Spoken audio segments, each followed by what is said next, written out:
अभी आप प्यारे बाबा के लाडले नूरे रतन, जो इस यज्ञ के विशेष रतन हैं, मैं ऐसा कहूंगी कि हम सबको इस बात का जरूर ध्यान रखना चाहिए कि इस यज्ञ को अनेक प्रकार के विघ्न आए, अनेक प्रकार की बाधाएं आई, समाज की तरफ से, परिवारों की तरफ से, आर्थिक रूप से, सामाजिक रूप से, शारीरिक रूप से, लेकिन प्यारे बाप दादा ने और प्यारी मामा और हमारी आदरणीय दादियों ने इस यज्ञ को निर्विघ्न रूप से यहाँ तक पहुंचाया, सब परिस्थितियों का सामना करते हुए। आज हम सब का फर्ज बनता है कि हम इस बाबा के यज्ञ की आन मान और शान को बनाए रखने के लिए जो भी हम श्रेष्ठ से श्रेष्ठ कर्म कर सकते हैं वो हम करते चले। बहुत ध्यान रखना है, बाबा का सेवा स्थान एक बहुत बड़ा तीर्थ स्थान है। उस तीर्थ स्थान की शुद्धि, उसकी पवित्रता, ये उसकी मूल शोभा है। अगर थोड़ी भी पवित्रता में, शुद्धि में कमी आती है तो बाबा के उस तीर्थ स्थल की महिमा को हम कम कर देते। इसलिए हम सब छोटी बड़ी बहनें इस चीज का पूरा ध्यान रखें कि माया के विकराल रूप बड़े मीठा रूप लेकर आ सकते हैं, लेकिन इस माया को पहचान कर माया जीत बन प्यारे बाबा के सेवा स्थानों को और बाबा के बच्चों को ऐसे पवित्र और सुरक्षित मंजिल तक पहुंचाए ताकि बाबा भी यही कहे, वहां मेरे बच्चे, वहां, और वहां मेरे बच्चों की तकदीर वहां। ऐसे मैं प्यारे बाबा के मैसूर निवासी रत्नों को, जो मेरी आदरणीय बहनें हैं, उन सबको देख रही हूँ।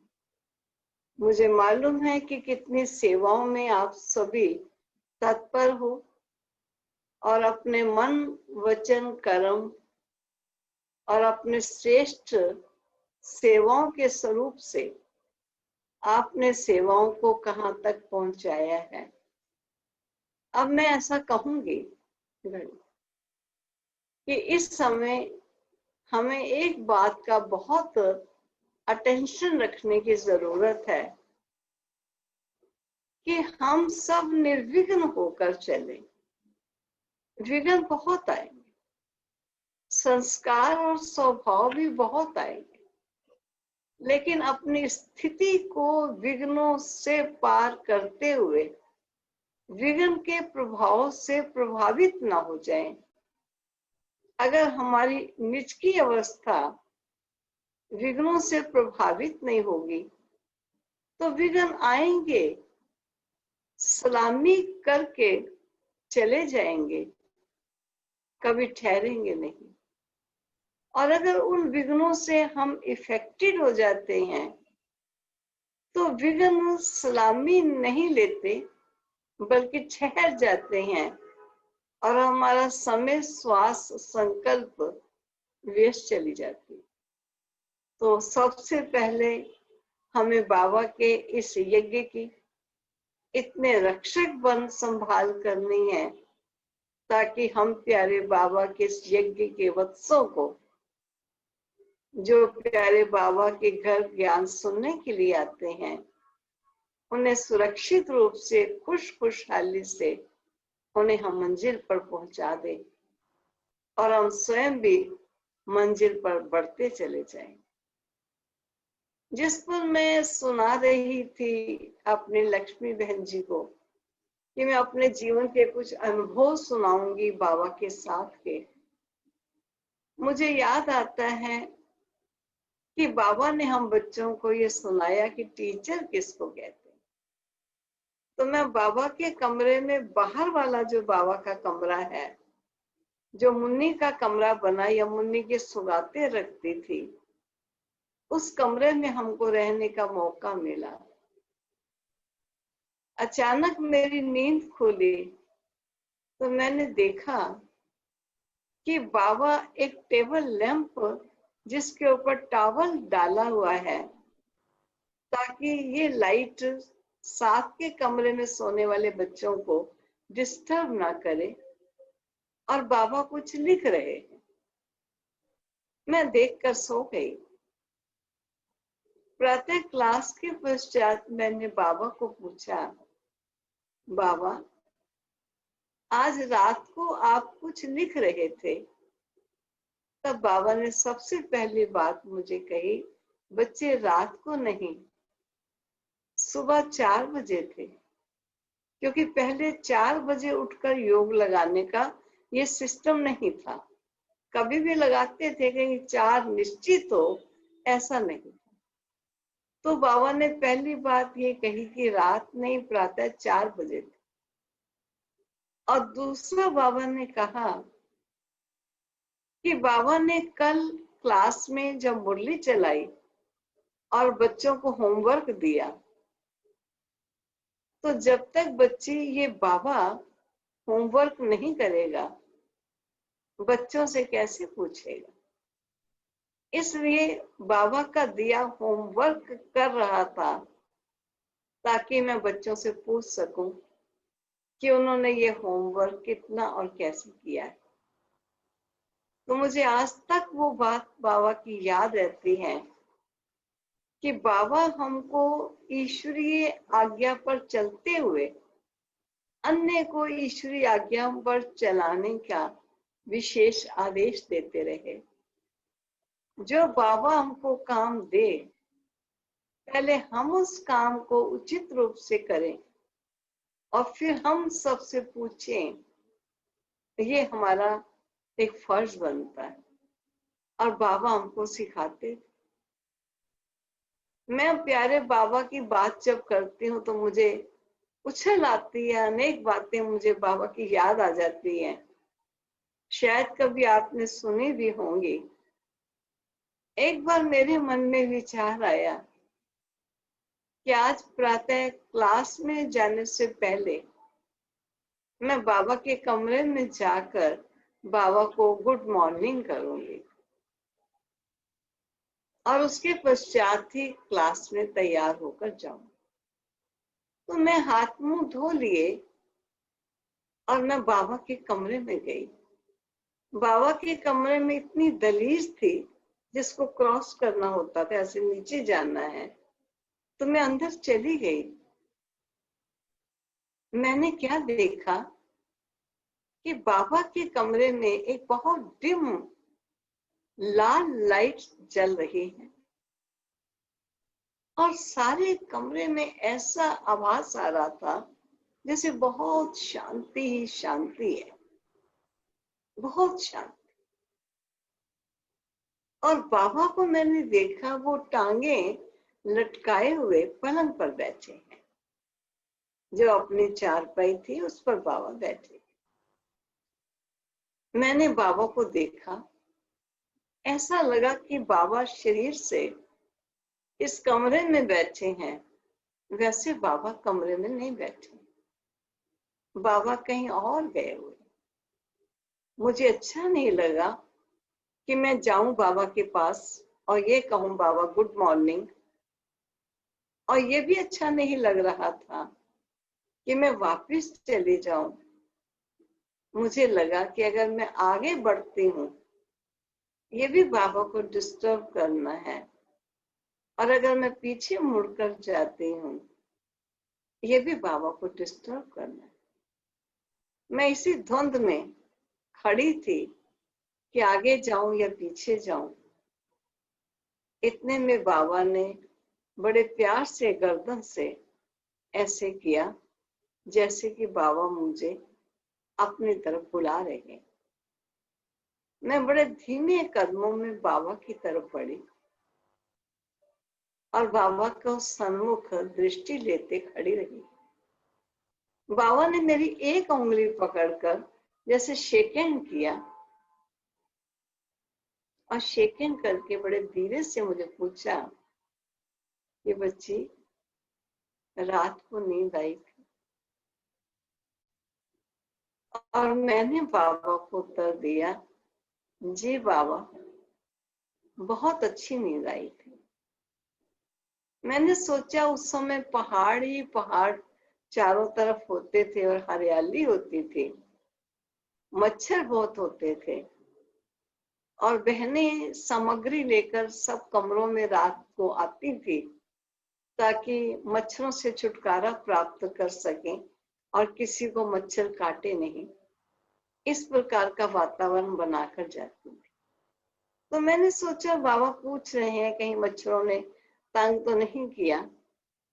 नींद आ गई तो मैंने बाबा को कह दिया, बाबा बहुत अच्छी नींद आई। तब बाबा ने मेरी तरफ देखते हुए बड़े प्यार से और बड़े धीमे से मुझे कहा, बच्चों को नींद आनी नहीं चाहिए। अब बाबा के ये शब्द सुनकर मैं बहुत चुप हो गई क्योंकि मैं बाबा के भाव को समझ नहीं पाई। वास्तव में मैं कोई योग युक्त होकर तो खड़ी नहीं थी, मैं इसी द्वंद में खड़ी थी कि मैं आगे जाऊं या मैं पीछे चली जाऊं। तो जब बाबा ने ये शब्द कहा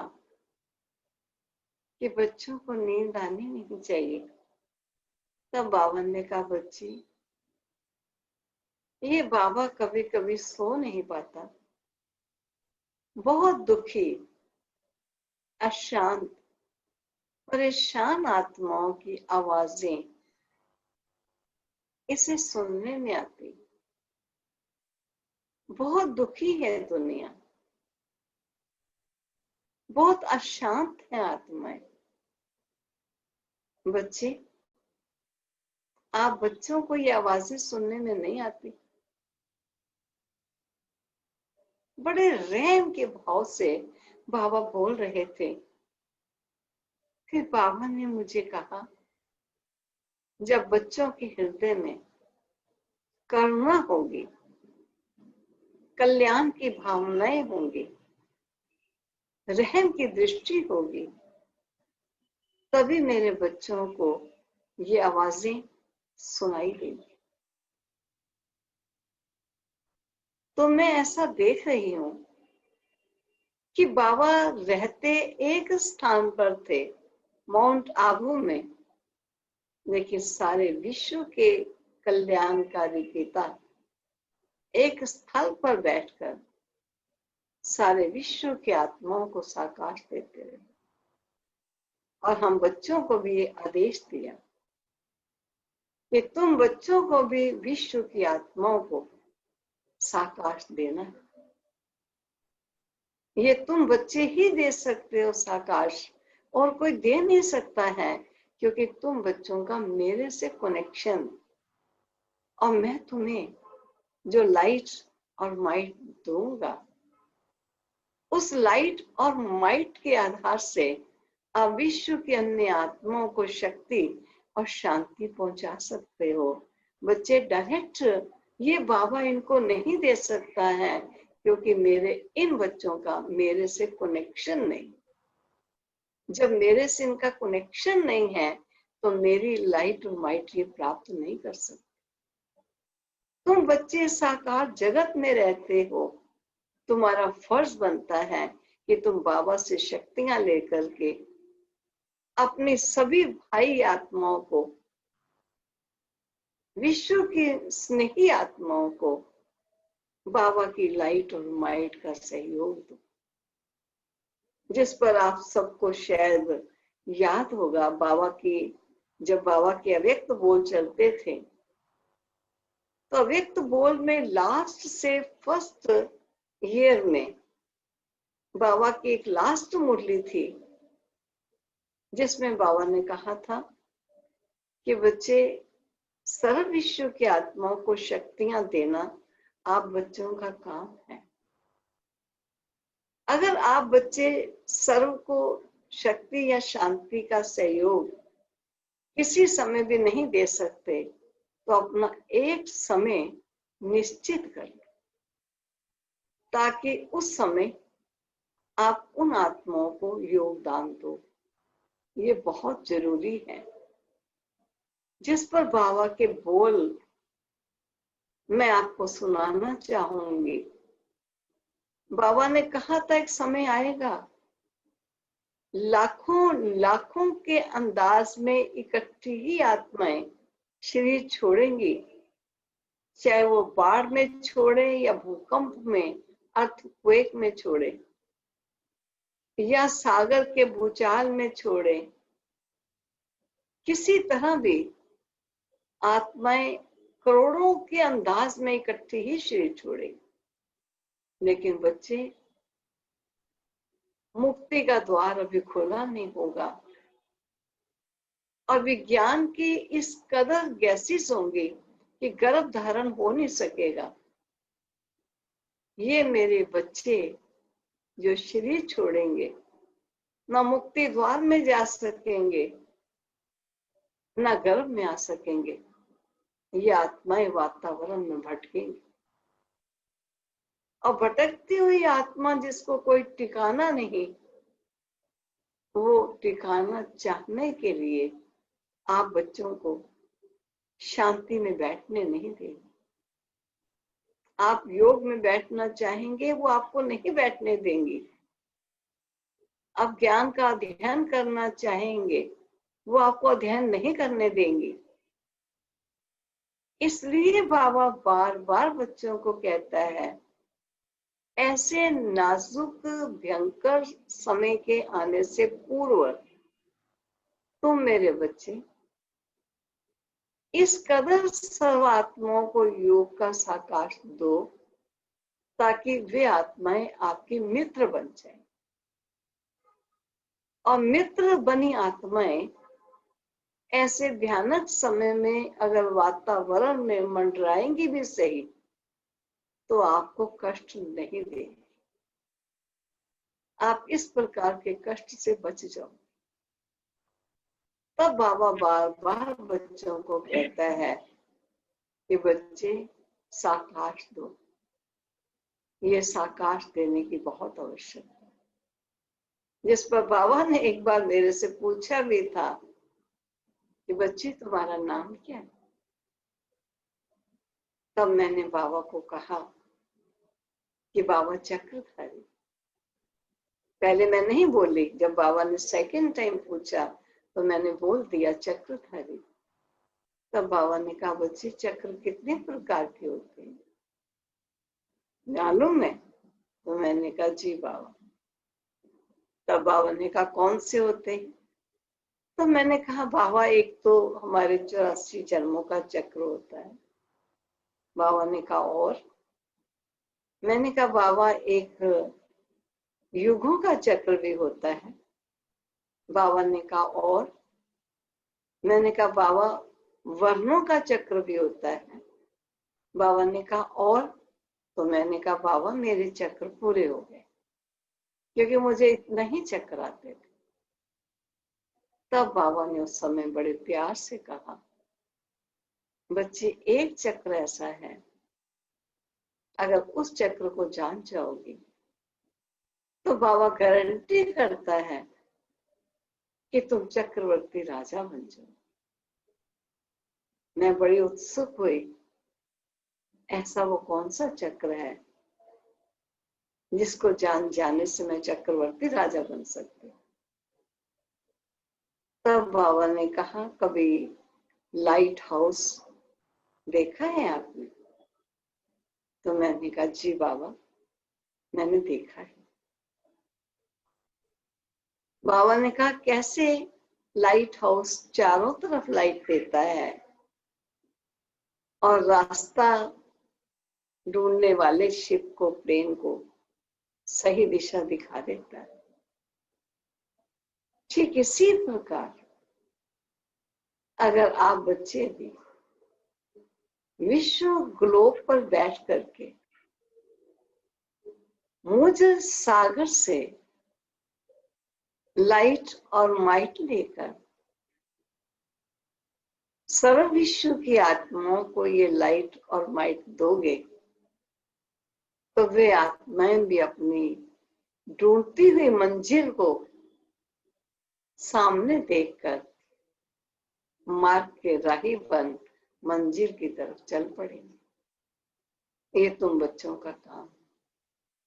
तो मैं कई बार सोचती हूँ कि सचमुच हम योग तो लगाते हैं, लेकिन अगर मैं बाबा को याद करती हूँ और मैं विश्व के ग्लोब पर बैठकर मैं बाबा को याद करती हूँ, तो बाबा की याद से जो शक्तियां मिलती हैं मुझ आत्मा को, वो मुझे तो प्राप्त होंगी, लेकिन मेरी ये प्राप्तियां वाइब्रेशन का रूप अवश्य लेती हैं और जिस विश्व ग्लोब पर बैठी हूँ उस विश्व के ग्लोब को वाइब्रेशन देगी। तो ये डबल सेवा हो जाएगी, मेरी निज की सेवा भी होगी और सर्व आत्माओं की मैं साकार देने की सेवा भी कर सकती। इस प्रकार प्यारे बाबा हम बच्चों को बहुत सुंदर राय देते रहे, लेकिन बाबा ने मुझे इस बात के साथ ये कहा था कि बच्ची 2-2:30 बजे उठ करके अगर तुम बैठ करके बाबा से लाइट और माइट लेकर विश्व ग्लोब में बैठ सारे विश्व को लाइट और माइट दोगी, तो बाबा गारंटी करता है कि तुम विश्व महाराजन बनोगी। लेकिन बाबा का टाइम था 2-2:30 बजे और मैं 2-2:30 बजे नहीं उठ पाती थी। मुझे बड़ा कठिन लगता था, क्योंकि रात को 11 बजे सोना, सुबह 4 बजे उठना और फिर 2-2:30 बजे उठ जाए तो सोएंगे कब। लेकिन मुझे बाबा की ये बात बहुत अखरती थी कि बाबा ने मुझे इतनी सुंदर बात कही, लेकिन मैंने बाबा की आज्ञा को माना नहीं और मैंने आखिर बाबा की उस आज्ञा का, बाबा ने ही मुझे हाल बताया, बहुत सुंदर हाल बताया, जो मैं बाबा की उस आज्ञा को यथाशक्ति मान सकी। मैं वो इतनी डिटेल की बात अभी नहीं सुना रही, क्योंकि अब मेरी टीचर्स बहनें बैठी हैं जो सब जानती हैं। ये तो मैं आपको अपने निजी अनुभव की बातें सुना रही हूँ। सुनाते सुनाते मुझे बाबा की वो बात याद आ गई, जब बाबा ने बहुत बड़ी परीक्षाएं बाबा के सामने आई, लेकिन बाबा ने परीक्षाओं को परीक्षा नहीं समझा। बाबा ने ऐसा समझा ये खेल है, खेल खेल में उन परीक्षाओं को पार किया। और सदा बाबा ये कहते रहे, ये यज्ञ उस सेठ का है, अगर कोई कमी पेशी है तो सेठ जाने, मुझे जो सेवा दी है मैं तो वो सेवा करूंगा। एक बार की बात है कि बाबा जब भी कहीं भी कभी भी जाते थे, क्योंकि सर्दियों के मौसम में माउंट आबू में बहुत ठंडी होती थी और ठंडी के मौसम में बाबा कभी दिल्ली में आ जाते थे और कभी बॉम्बे में जाते थे। लेकिन बाबा आलमाइटी की इच्छा के बिना नहीं जाते थे, संदेशी द्वारा आलमाइटी से छुट्टी अवश्य देते। तो मैं एक बार की बात सुनाने जा रही हूँ। बाबा ने आलमाइटी से संदेशी द्वारा छुट्टी मांगी कि मैं बॉम्बे ही जाना चाहता हूँ, लेकिन रथ तब जाएगा जब रथी वहां आए। अगर रथ ही नहीं आएगा तो रथ नहीं जा सकता। तब वाल्मीकि बाबा ने ब्रह्मा बाबा को छुट्टी दी कि आप जाओ। जब बाबा ने जाने की छुट्टी मिली तो बाबा ने दिल्ली में जगदीश भ्राता जी को सबसे पहले फोन किया कि बच्चे बाबा बॉम्बे इस डेट से इस डेट तक जाएगा। कोई भी बच्चे ने लिखा पढ़ी कुछ भी करनी है तो बॉम्बे में बाबा से करे। और ये सूचना चारों तरफ सेवा स्थानों पर दे दी गई। और आप विचार कीजिए, जहां बाबा जाना है वहां कितने अन्य भाई बहन बाबा से मिलने के लिए पहुंचेंगे। उन सब के रहने का प्रबंध, खाने पीने का प्रबंध, हर रूप से प्रबंध चाहिए। और वो सब प्रबंध बॉम्बे ने बहुत सुंदर रूप से किए। और बाबा के बच्चे कुछ माउंट आबू से बाबा के जाने से पहले ही चले गए। और यहाँ तक कि बाबा के जो कपड़े थे, अटैची थी, वो भी बाबा की बॉम्बे चली गई। आखिर वो दिन आया जिस दिन बाबा ने बॉम्बे जाना था। लेकिन बाबा जाने से पूर्व पुनः संदेशी को बुलाया और कहा कि बाबा को बता दो कि बाबा बॉम्बे के लिए निकल रहा है। टैक्सी आ चुकी थी। संदेशी फ्रांस में गई और कुछ ही क्षणों में वापस आ गई। उसने आकर कहा, बाबा वतन में एक लाल झंडा लहरा रहा है, लेकिन वतन में बाबा नहीं है। तब बाबा ने कहा, बच्ची जब तक बाबा से परमिशन नहीं लेगा तब तक बाबा नेक्स्ट कदम नहीं रखे। इसलिए तुम जाकर पुनः जाओ और जाकर वहां खड़ी रहना जब तक कि बाबा तुम्हें वतन में मिल न जाए। संदेशी फिर वतन में गई और खड़ी रही। इतने में बाबा आ गए। बाबा ने पूछा, बच्ची कैसे आना हुआ? तब संदेशी ने कहा, बाबा साकार बाबा बॉम्बे में निकल रहे हैं, टैक्सी आ गई है, आपसे छुट्टी लेने के लिए मुझे उन्होंने आपके पास भेजा। तब बाबा ने कहा, बच्ची ये सामने लाल झंडा लहरा रहा है, क्या तुम झंडा नहीं देख रही? कहा, बाबा मैं देख रही हूँ। का इस झंडे का क्या मतलब है? बाबा ने कहा कि बाबा की परमिशन नहीं है। अब जब संदेशी ने सुना कि आज लास्ट डे, सब बच्चे जा चुके हैं और आज लास्ट डे है, बाबा को पहुंचना है, टैक्सी आ चुकी है, लेकिन ऑलमाइटी बाबा ने ये कह दिया कि बाबा की परमिशन नहीं है, तो संदेशी ने आकर ब्रह्मा बाबा को कहा, बाबा ऑलमाइटी ने ऐसे मुझे कहा कि झंडा देख रही हो, ये लाल झंडा किसकी निशानी है? और बाबा ने कहा कि बाबा की परमिशन नहीं।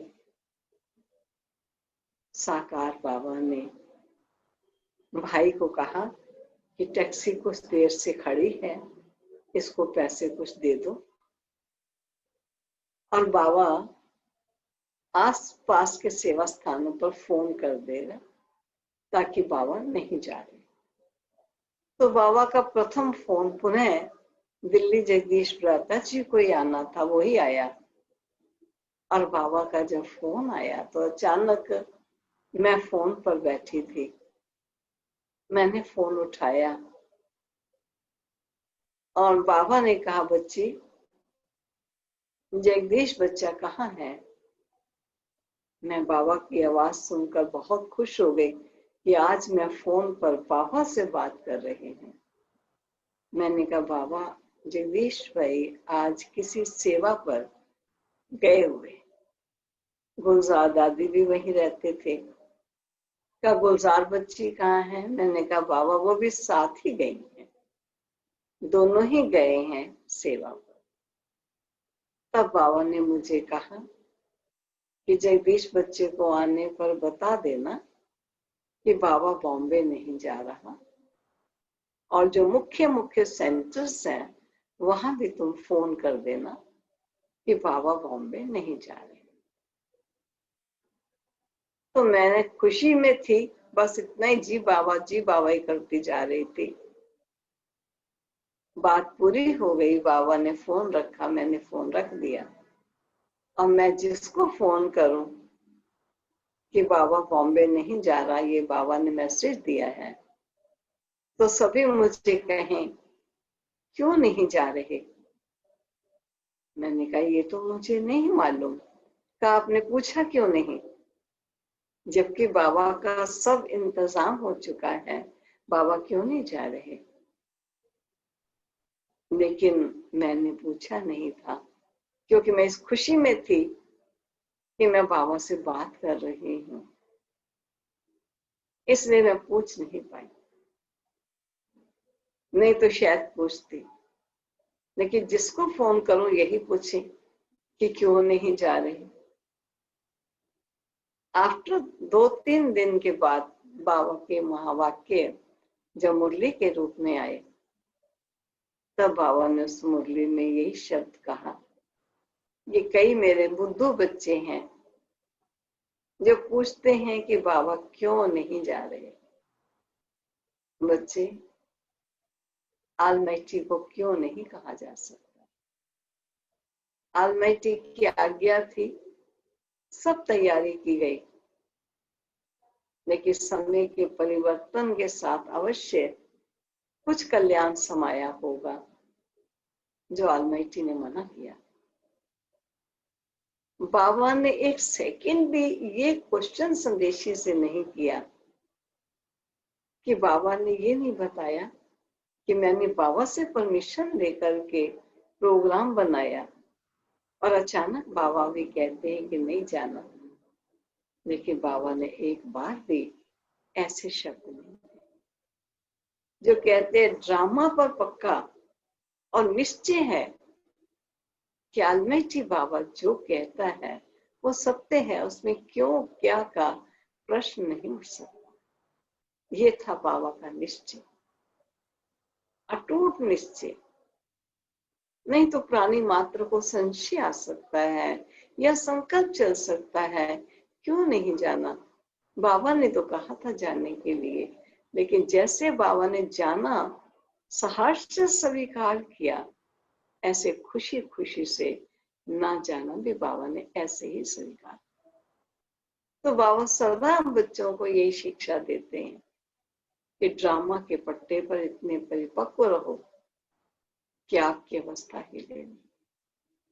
ऐसे नहीं कि ब्रह्मा बाबा कर्मातीत अवस्था को प्राप्त हुए। ब्रह्मा बाबा ने भी बहुत बड़े बड़े टेस्ट पार किए, परीक्षाएं उन्हें भी देनी पड़ी, लेकिन परीक्षाओं में स्कॉलरशिप लेकर आगे बढ़े, तभी तो सबसे नंबर 1 कर्मातीत अवस्था को इस साकार प्यारे बाबा ने स्वीकार। तो मैं ऐसा कहूंगी कि हम बच्चे भी इस कदर परिपक्व अवस्था बनाए, जो बाबा ने कहा जो निश्चय बुद्धि बच्चे होते हैं। निश्चय बुद्धि बच्चों की 2 निशानियां होती हैं। पहली निशानी है कि निश्चय बुद्धि बच्चे सदा निश्चिंत रहते हैं, उनको कोई बात की चिंता नहीं होती है, क्योंकि सर्वशक्तिवान की छत्र छाया में वो जीवन जी रहे हो। और दूसरी बात, उसके हृदय में सदा ये रहेगा जो भी घटना हो रही है ये निश्चित है, ये इसी समय होनी ही थी, सो हुई। निश्चिंत और निश्चित, ये 2 बातें निश्चय बुद्धि बच्चों के सदा ख्याल में रहे। और जहां निश्चय की कमी आई वहां इन दो बातों में कमी आ जाए। इसलिए बाबा ने कहा हुआ है, मेरे संपूर्ण निश्चय बुद्धि बच्चे अंत तक कुल 8 ही निकलते। इसका मतलब निश्चय का एक बहुत बड़ा पेपर है। पल पल में ये पेपर आते हैं और पल पल में इन पेपर्स को क्रॉस करना है और हमें आगे बढ़ना है।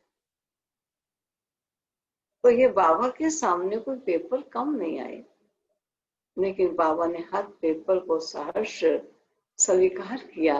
जब अपनी दादियां सुनाती थी, निर्मल शांता दादी जी, कि किस प्रकार जब कार बस लेकर जा रहे थे और कैसे बस खड्डे में गिर गई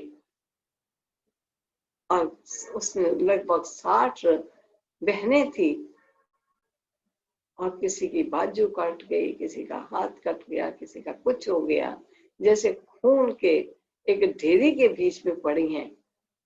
और कोई ने आके जल्दी से कहा, बाबा बस का एक्सीडेंट हो गया और बस उलट गई। तब बाबा ने कहा, कोई बात नहीं बच्चे, बाबा चल के देखता है। आप सोचिए ऐसा दृश्य, जो बाबा के पाले हुए बच्चे, जिनको जी जान से उसने पाला, वो खून के उस लथपथ गड्ढे में पड़े हों, और किस कदर पड़े हैं। बाबा खड़ा होकर सबको दृष्टि दे रहा है और वो बच्चे इस हालत में दृष्टि ले रहे हैं। ये थी बाबा की अवस्था, अडोल और अडिग अवस्था। स्थिति आई, स्थिति को हिलने नहीं दी। हम बच्चों को बाबा ने सेवाएं करनी सिखाई, किसकी सेवा कैसे की जाती, जिसका मैं कभी कभी सुनाती हूँ कि बॉम्बई में हम बाबा के पास गई थी। हम 3 कन्याएं थी और एक मास के लिए बाबा ने हमको बुलाया था कि बच्ची बॉम्बे में आ जाओ, बाबा आपको बॉम्बे घुमाएगा। क्यों बाबा ने कहा, ये तो बाबा ही जाने। बाबा ने कोई ऐसा स्थान नहीं जो हमको नहीं घुमाया, लेकिन हमको बाबा रोज कहीं ना कहीं सेवा पर अवश्य भेजते थे। कई ऐसी आत्माएं जो सिंध हैदराबाद में ज्ञान में चलती थी, लेकिन माया का मुकाबला नहीं कर सकी, बाबा का हाथ छोड़ दिया। बाबा ऐसे बच्चों के पास भी भेजता था कि तुम छोटी छोटी बच्चियां जब जाकर ज्ञान सुनाओगी तो ये मेरे बच्चे खुश होंगे, हो सकता है उनको जागृति आ जाए। एक बार हमको बाबा ने, एक बॉम्बे में जसलोक हॉस्पिटल है, और जसलोक हॉस्पिटल के मालिक, जिनका नाम लोकूमल, अब तो शरीर अवश्य छोड़ चुके होंगे, उस समय भी काफी बुजुर्ग थे और वो सिंधी थे जो बाबा को अच्छी तरह जानते थे और बाबा उनको जानते थे। बाबा ने हम बच्चियों को कहा, जाओ बच्चे, लोकूमल को जाकर शिव बाबा का संदेश दो, ताकि ये मेरा बच्चा बाप के वर्षे से वंचित न रह जाए। तो बाबा ने हमको बड़े सुंदर रूप से समझाया, सुनाया कि उन्हें जाकर कैसे बात करनी है और कैसे संदेश देना है। जब हम वहां गए, उनसे मिले और ये कहा कि हमको बाबा ने आपके पास भेजा है और ये संदेश बाबा ने दिया है। सब संदेश उनको सुना दिया। उन्होंने बड़े ध्यान से हमारी सब बातें सुनी और सुनने के बाद कहा, अब आप मेरा भी संदेश सुन लीजिए और दादा को जाकर, जैसे आपने मुझे दादा का संदेश सुनाया, वैसे दादा को मेरा संदेश भी सुना देना। तो हम सुन रहे थे, तब उन्होंने कहा कि मेरा ये श्री कृष्ण का चित्र बहुत बड़ा टंगा हुआ है मैं श्री कृष्ण का उपासक दादा को कह दूं, एक बार मुझे श्री कृष्ण के साक्षात्कार की झलक दिखा दो। अगर मुझे वो झलक भी दिखा देंगे तो मैं घुटनों के बल चल करके बाबा के पास पहुंच जाऊं। ये मेरा संदेश दादा को दे देना। हमने उनकी बात सुनी, टाइम हो गया, हम चले आए। आकर हमने बाबा को बता दिया कि बाबा ऐसे हमने सुनाया, ऐसे उन्होंने सुनाया, और ये हमें आपसे बात कहने के लिए भी कहा। तब बाबा ने कहा, बच्चे ये इस दादा के अधिकार में नहीं है कि मैं किसी को साक्षात्कार करा दूं। ये साक्षात्कार की चाबी तो ऑलमाइटी के पास है, ये नहीं करा सकता। ऐसे बाबा ने बड़े प्यार से, और जैसे कि सामने उसे देख रहे हूं और उसको रिस्पॉन्स कर रहे हैं, तो ऐसे बाबा हमको सेवा करना सिखाते भी थे और सेवा पर भेजते भी थे, घुमाते भी थे और सेवा भी कराते थे। बाबा रोज सुबह मॉर्निंग वॉक के लिए जाते थे और हम जल्दी जल्दी तैयार होकर बाबा के साथ जाते थे। 2 कारें जाती थी, एक कार रमेश भाई चलाते थे और एक कार नलनी बहन के पिता काकू भाई चलाते थे। बाबा वाली कार में हम बैठते थे, पीछे 2 बैठते थे, दूसरी कार में दूसरे बहन भाई बैठते थे। इस प्रकार 2 कारों में रोज सैर करने जाते थे बाबा के साथ। वहां 2 पार्क थे आमने सामने, एक हैंगिंग गार्डन कहलाता था, एक का नाम नेहरू गार्डन था। तो एक बार मैंने क्या देखा, शायद हैंगिंग गार्डन में देखा या नेहरू, ये नहीं मुझे भी कुछ याद। ये देखा कि हम सब बाबा के साथ खड़े थे और बाबा हमको बहुत सुंदर पॉइंट्स ज्ञान के सुनाते थे और हम बच्चे बाबा की बातों को सुनते थे। मुरली से पहले ही बाबा सैर पर आते थे। तो हमने एक सामने व्यक्ति देखा जिसके हाथ में पानी की लोटी होती थी और वो सूर्य को जल देता था, क्योंकि सूर्य को ही वो विष्णु का अवतार से समझते थे। मुझे मन में बड़ा रहम आता था कि ज्ञान सूर्य तो ये खड़े हैं जो हमको ज्ञान सुना रहे हैं, और ये सूर्य को भगवान समझकर ये उनको जल दे रहे हैं। तब मैंने बाबा को कहा, बाबा मैं इस व्यक्ति को ज्ञान सुनाऊं जाकर, क्योंकि बाबा हमें कहीं ना कहीं भेजा ही करते थे। तो बाबा ने मुझे प्यार से देखते हुए कहा, नहीं बच्चे रहने दो। तो बाबा ने कहा रहने दो, तो हमने छोड़ दिया। लेकिन फिर भी मनुष्य बुद्धि है, जब भी पार्क में आते उसका भी वही टाइम आने का होता था, तो मेरी दृष्टि उस पर जाती थी। मैं समझती हूँ 2-3 दिन ही अभी हुए होंगे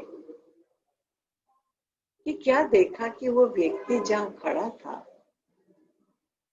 उसने वो लोटी वहीं रखी और बड़े तेजी के कदमों से वो बाबा की तरफ बढ़ता हुआ चला आया और आकर बाबा के चरणों पर गिर गए। बाबा ने उसको दोनों हाथों से कंधों से उसे उठाया और अपने गले लगा लिया। उसके आंसू आ रहे थे, रो रहा था। बाबा ने उसको ऐसे करके देखा और अपने पॉकेट से रुमाल निकाल करके उसके दोनों आंखों पोंछ दी, आंसू पोंछ दी। जब आंसू पोंछे तो जरूर है उसने साकार बाबा को देखा और वो चला गया। हमारा भी टाइम हो गया, हम भी चले आए। बाहर आने पर बाबा ने एक बच्चे को कहा, बच्चे तुम रुक जाओ और उस बच्चे से पूछना कि वो बाबा के चरणों में क्यों गिरा और उसे आंसू क्यों आए। तब भाई आकर सुना रहे थे कि बाबा वो कह रहे थे कि मैं बहुत समय से विष्णु भगवान का उपासक रहा, मुझे मेरे विष्णु भगवान के दर्शन हुए, मैं उन दर्शनों को प्राप्त करके गदगद हो गया, खुशी में मेरे आंसू आ गए। तब जो भाई उनसे पूछ रहे थे उन्होंने कहा कि फला फला स्थान पर ये रुके हुए हैं, आप वहां आइए और आकर ज्ञान सुनिए। वो आगे से उत्तर देता है, मुझे ज्ञान नहीं चाहिए, मुझे मेरे भगवान के दर्शन चाहिए थे, मुझे वो दर्शन हो गए, मुझे और कुछ नहीं चाहिए। कारण क्या हुआ कि जब उनको साक्षात्कार हो रहा था, साक्षात्कार के समय उन्हें विष्णु रूप ही दिखाई दे रहे थे, लेकिन जब बाबा ने उनके आंसू पोंछे और उन्होंने साकार बाबा को इन आंखों से साकार रूप को देखा तो सोचा होगा जरूर कि ये पता नहीं कौन है, और चला गया। इसलिए बाबा हमेशा कहते हैं, बच्चे साक्षात्कार से कुछ फायदा नहीं, ज्ञान ही सबसे बड़ी शक्ति है। जब तक ज्ञान नहीं तब तक साक्षात्कार हो भी जाए तो उससे प्राणी मात्र लाभ नहीं उठा सकते। और हमने देखा कई संदेशियां हुई, कई वैरायटी साक्षात्कार करते थे, लेकिन वो जरूरी नहीं कि वो कोई ज्ञान में चले।